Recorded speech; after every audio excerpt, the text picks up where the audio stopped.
मेरा वीडियो पसंद आए तो लाइक और सब्सक्राइब जरूर कीजिएगा। विश्व हाथी दिवस 2024। हाथियों के बारे में 12 अविश्वसनीय तथ्य। हाथी अपने पारिस्थितिकी तंत्र में महत्वपूर्ण भूमिका निभाते हैं और कई क्षेत्रों में पर्यटन और सामुदायिक आय में योगदान करते हैं। दुर्भाग्य से जंगल में केवल 40,000-50,000 ही बचे हैं। इस प्रजाति को लुप्तप्राय के रूप में वर्गीकृत किया गया है। विश्व हाथी दिवस 2024 मनाने के लिए इस अद्भुत जानवर के संरक्षण और सुरक्षा के लिए समर्पित एक अंतर्राष्ट्रीय दिवस। यहाँ हाथियों के बारे में 12 तथ्य दिए गए हैं जिनके बारे में आप शायद नहीं जानते होंगे। हाथियों के बारे में 12 तथ्य जो शायद आप नहीं जानते होंगे। 1. हाथी दुनिया का सबसे बड़ा स्थलीय जानवर है। ग्रह पर सबसे बड़े भूमि स्तनपायी के रूप में एक औसत नर हाथी की ऊंचाई 3 मीटर 13 फीट तक हो सकती है और उसका वजन 6 टन तक हो सकता है। हाथियों का दिमाग भी बड़ा होता है। उनका वजन लगभग 4-6 किलोग्राम होता है, जो स्थलीय स्तनधारियों के लिए सबसे बड़ा होता है।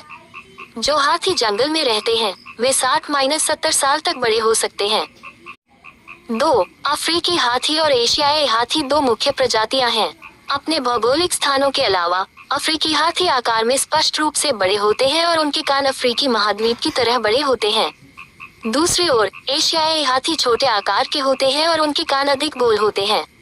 दोनों प्रजातियों की सूंड भी अलग अलग होती है। जबकि अफ्रीकी हाथियों की सूंड के सिरे पर 2 पहचाने जाने योग्य स्पाइक होते हैं, एशियाई हाथियों की सूंड में सिर्फ एक होता है। हाल के अनुमानों के अनुसार जंगलों में लगभग 428 अफ्रीकी हाथी बचे हैं, जिनमें से आधे दक्षिणी अफ्रीका के बोत्सवाना और नामीबिया में हैं, जबकि एशियाई हाथियों की संख्या घटकर 30,000 से नीचे रह गई है। 3. एशियाई हाथी लुप्तप्राय हैं। एशियाई हाथी वर्तमान में अंतर्राष्ट्रीय प्रकृति संरक्षण संघ IUCN की लाल सूची में एक लुप्तप्राय प्रजाति के रूप में सूचीबद्ध है और इसकी आबादी हर दिन घटती जा रही है। कुछ अनुमानों के अनुसार पिछले 75 वर्षों में इसकी आबादी में 50% की कमी आई है और संभवतः जंगल में केवल 20,000 एशियाई हाथी ही बचे हैं। वे भारत के वन क्षेत्रों और म्यांमार, थाईलैंड, कंबोडिया और लाओस सहित पूरे दक्षिण पूर्व एशिया में पाए जा सकते हैं, जहां वर्तमान में लगभग 1/3 एशियाई हाथी कैद में रह रहे हैं, जिनमें से कई को वन्यजीव पर्यटन के लिए मजबूर किया जा रहा है। 4. हाथी अपने पैरों के माध्यम से कंपन द्वारा संवाद करते हैं। हाथियों के बारे में सबसे दिलचस्प तथ्यों में से एक ये है, वे अपने पैरों से संवाद कर सकते हैं। हाथी कई तरीकों से संवाद कर सकते हैं। वे एक दूसरे को तुरही बजाकर बुला सकते हैं, आमतौर पर परिवार के सदस्यों का अभिवादन करते समय शरीर की भाषा और स्पर्श और गंध जैसी विशिष्ट इंद्रियों का उपयोग करते हैं। हालांकि हाथियों द्वारा उपयोग की जाने वाली सबसे अनोखी संचार विधियों में से एक भूकंपीय संकेतों के माध्यम से है, जहां वे जमीन में कंपन पैदा करते हैं, जिससे दूसरे हाथी अपने पैरों और हड्डियों के माध्यम से उन्हें पहचान और अवशोषित कर सकते हैं। संचार चैनल अविश्वसनीय रूप से विशाल दूरी और गति पर काम कर सकता है। 5. हाथी परिवार की इकाइयां मात्र सत्तात्मक होती हैं। हाथी समूह की मुखिया आमतौर पर परिवार की सबसे बुजुर्ग और सबसे बड़ी वयस्क मादा सदस्य होती है और भोजन और पानी के लिए लंबी दूरी की यात्रा करते समय झुंड का नेतृत्व करने वाली वही होती है।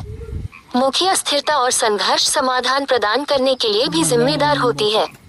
हालांकि समूह की रक्षा, भोजन की तलाश और एक युवा बछड़े की देखभाल की जिम्मेदारियों को साझा करने के मामले में परिवार इकाई के सदस्यों ने अक्सर असाधारण टीमवर्क का प्रदर्शन किया है।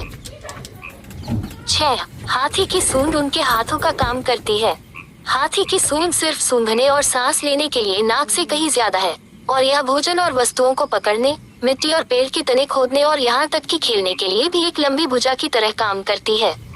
हाथी पानी पीने के लिए भी अपनी सूंड पर निर्भर रहते हैं। वे अपने मुंह में 12 लीटर तक पानी डाल सकते हैं। वे पानी को चूसकर और अपनी सूंड से अपने शरीर पर वापस छिड़ककर ताज़ा स्नान का आनंद लेते हैं।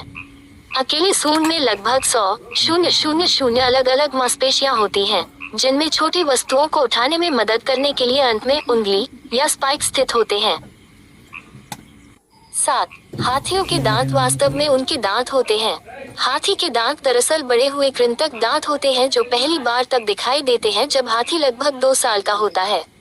ये दांत हाथियों के लिए कई महत्वपूर्ण कार्य करते हैं। इनका उपयोग भोजन और पानी के स्रोतों तक पहुंचने के लिए खुदाई करने के साथ साथ पेड़ों की छाल उतारने के लिए भी किया जाता है। नर हाथियों के लिए दांत विशेष रूप से महत्वपूर्ण होते हैं। वे आकार में बड़े होते हैं और झुंड के भीतर प्रभुत्व स्थापित करने के लिए लड़ाई में उपयोग किए जाते हैं। 8. हाथी शाकाहारी होते हैं। हाथी शाकाहारी होते हैं। उनका आहार पूरी तरह से वनस्पतियों से बना होता है। ग्रह पर सबसे बड़े भूमि स्तनपायी होने के बावजूद उनके पूरे आहार में जड़ी, घास, फल और छाल शामिल हैं। हालांकि यह उनके द्वारा खाए जाने वाले भोजन की विशाल मात्रा है जो जानवर को उनके विशाल आकार में लाने में मदद करती है। एक वयस्क हाथी एक दिन में 300 पाउंड तक भोजन खा सकता है। 9. हाथियों की त्वचा अविश्वसनीय रूप से मोटी होती है। हाथियों की मोटी खाल का मतलब यह नहीं है कि वे आसानी से परेशान नहीं होते, बल्कि इसका मतलब यह है कि जानवर की शारीरिक रूप से बहुत मोटी त्वचा होती है जो उन्हें भीषण गर्मी और धूप से बचाती है। त्वचा भी बेहद शुष्क होती है और जब हाथी पानी और कीचड़ में नहाते हैं तो कई सिलवटें और झुर्रियां नमी जमा कर सकती हैं। 10. हाथी अत्यंत बुद्धिमान प्राणी हैं। हाथियों को दुनिया के सबसे बुद्धिमान जानवरों में से एक माना जाता है, जिनकी तुलना महान वानरों और डॉल्फिन से की जा सकती है। उन्होंने अपनी सूंड से औजार बनाने और उनका इस्तेमाल करने की क्षमता का प्रदर्शन किया है, करुणा और दुख जैसी जटिल भावनाओं का अनुभव किया है और दर्पण के सामने आने पर आत्म जागरूकता का सबूत दिखाया है। 11. हाथी दांत के लिए हाथियों के अवैध शिकार ने पिछली सदी में हाथियों की 90% आबादी को नष्ट कर दिया है। हाथियों के बारे में सबसे दुर्भाग्यपूर्ण तथ्यों में से एक हाथी दांत के व्यापार के साथ उनका संबंध है। हाथी के दांतों में पाया जाने वाला हाथी दांत सदियों से एक अविश्वसनीय रूप से आकर्षक उद्योग रहा है, जिसे अक्सर स्टेटस सिंबल के रूप में देखा जाता है। 1970 और 1980 के दशक में हाथी दांत की मांग को पूरा करने के लिए बड़े पैमाने पर अवैध शिकार के कारण, विशेष रूप से एशिया में, पिछली सदी में अफ्रीका की लगभग 90% हाथी आबादी खत्म हो गई है। हालांकि अब कई देशों ने हाथी दांत के व्यापार पर प्रतिबंध लगा दिया है, फिर भी चीन और जापान जैसी जगहों पर निरंतर मांग को पूरा करने के लिए हर साल 20,000 से अधिक हाथियों को मार दिया जाता है। 12. मानव हाथी संघर्ष बढ़ रहा है। बढ़ती मानव जनसंख्या घनत्व और खेती के विस्तार के कारण, विशेष रूप से अफ्रीका के देशों में, मानव बस्तियों और वन्यजीव आवासों के बीच ओवरलैप ने संघर्षों को बढ़ावा दिया है। स्थानीय खेतों में फसल लूटने वाले हाथियों से, जो अक्सर कई लोगों के लिए आय का एकमात्र स्रोत होते हैं, भूमि विकास के कारण प्राकृतिक आवासों की क्षरण तक, हाथियों और उनके पारिस्थितिकी तंत्रों के संरक्षण की बहुत आवश्यकता है। मेरा वीडियो देखने के लिए सब्सक्राइब कीजिए।